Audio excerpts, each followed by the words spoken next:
Today we are in a Toyota Chaser. Now this is a very cool car that was never sold in North America, but luckily because of Canada's very generous 15-year import rule, a lot of people have been bringing these in now, which is good for us because basically it's a four-door Supra.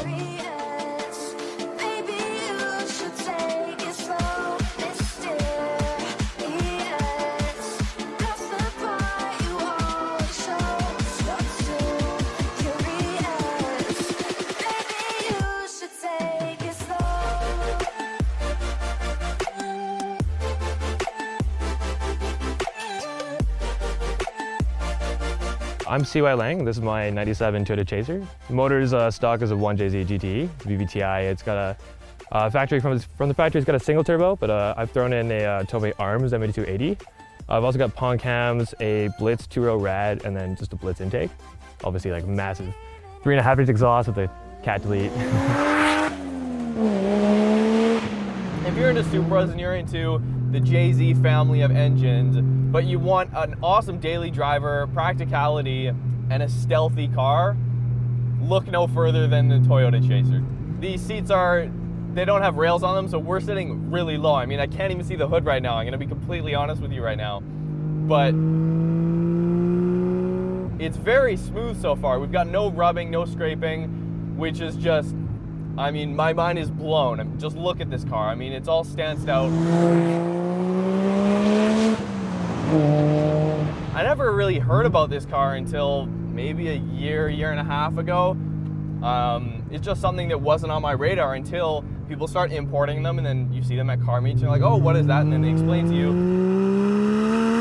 You're getting all the sounds that you would expect from a Toyota Supra, but you're in a comfortable four-door sedan. I'm not gonna lie, I mean, it's very soft. I've been in cars with half this much power that are just, they beat you up. The suspension's really stiff. It's a good driving car for sure. Right now I'm only got it on like half a bar boost because I don't have any kind of management. So it's probably like 350 wheel at the most. When I picked this car out like 3 years ago, it wasn't my first choice. Like, I actually wanted an FD, but I didn't want to pay like 8 grand for an FD and have it blow up me because it's probably a horrible idea. So I was looking around, I was like, man, a JZ actually would be really nice, and I can get them this year because I was back in like 2011, 2012. So I was like, man, I could pick one up this year. It'd be awesome to have one. I found one like for the right price, and it was pretty like decently low kilometers. It was basically bone stock. I was like, yeah, let's do it. And yeah, that's basically how I got into it. But like now, I wouldn't have it any other way. Like I just like them so much. Yeah, I'm pretty super happy with the car right now. It's got it's got obviously the full Trom kit on it, some SSR Koenigs. For suspension and stuff, I'm running GP Sports G Masters, as well as a Cusco ARBs and a couple other TRD bits in there, here and there.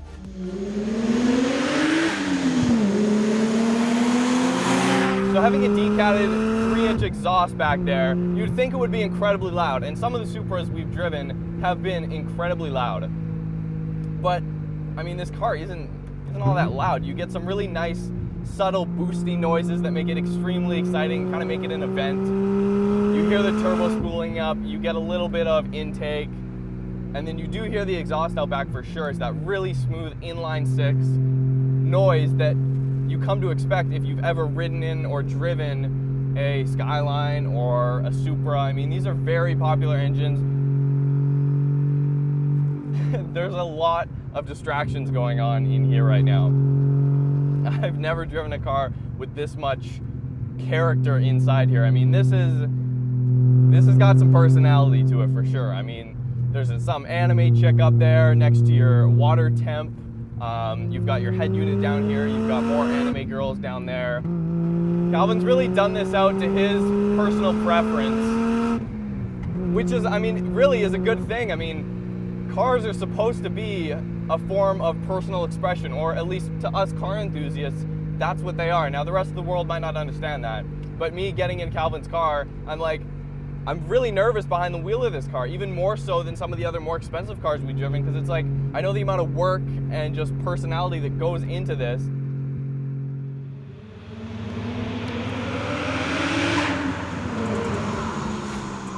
Well, yeah, I think it's pretty obvious I'm a super big otaku, and like the interior, I've got a bunch of my gauge pods are wrapped in manga, and like I have a figurine there, a couple stickers. I picked up a set of Momo seats from a friend for not that much, and I decided like it's a little bit different than the route where everyone just does like rides and everything like that, same gradient and stuff. So I figured I'd throw that in. And like the wheel is a Nardi twin line. Not actually a big fan of it, but I picked it up. It's quite a nice wheel, and I do like it a decent amount. So my favorite thing is probably these Koenigs. I actually love these wheels so much, and every single time somebody wants to buy them off me, I'm like, no, I'm sorry, they're not for sale. I picked them up, and they happen to be the perfect size for this car, but they're like, of all time, they're my favorite wheels. So, well, like right now I'm running the Tomei Turbo, but in the near future I'm gonna get some proper good, like a proper decent standalone. I'm looking into like a Link, and Power FC is my second choice of being a lot cheaper. But down the road, I want to go to a top mount setup with like a PT6262, and you know, maybe even more aggressive like 1.5J with the 2J bottom end. And other than that, I'm pretty happy with where it is now. It's just, you know, just now to make more power. It's all there is to it. All right, so the 1J definitely pulls pretty good. Pops in the exhaust there too. I mean, really exciting stuff.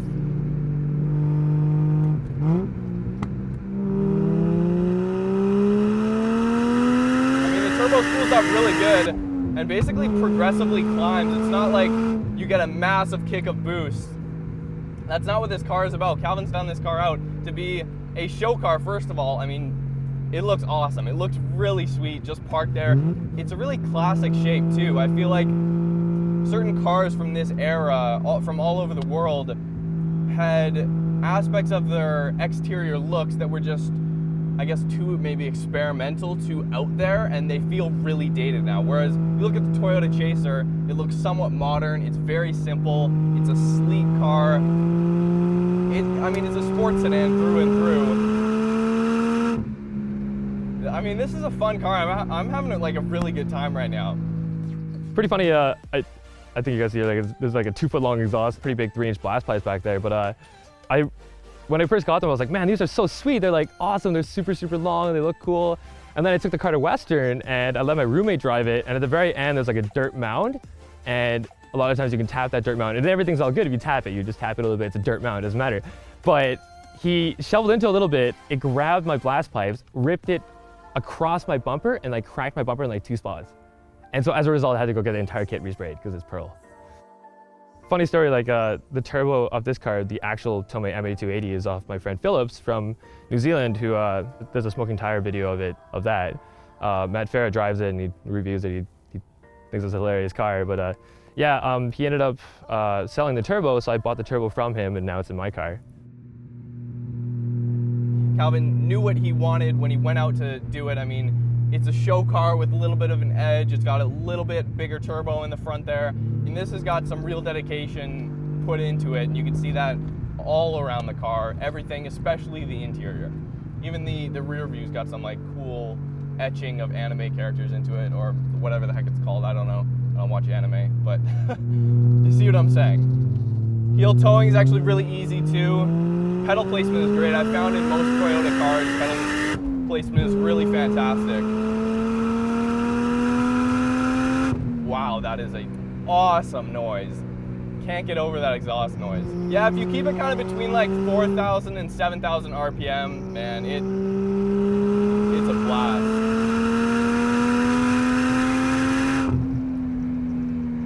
That sound never gets old. Anyways, thank you guys so much for watching.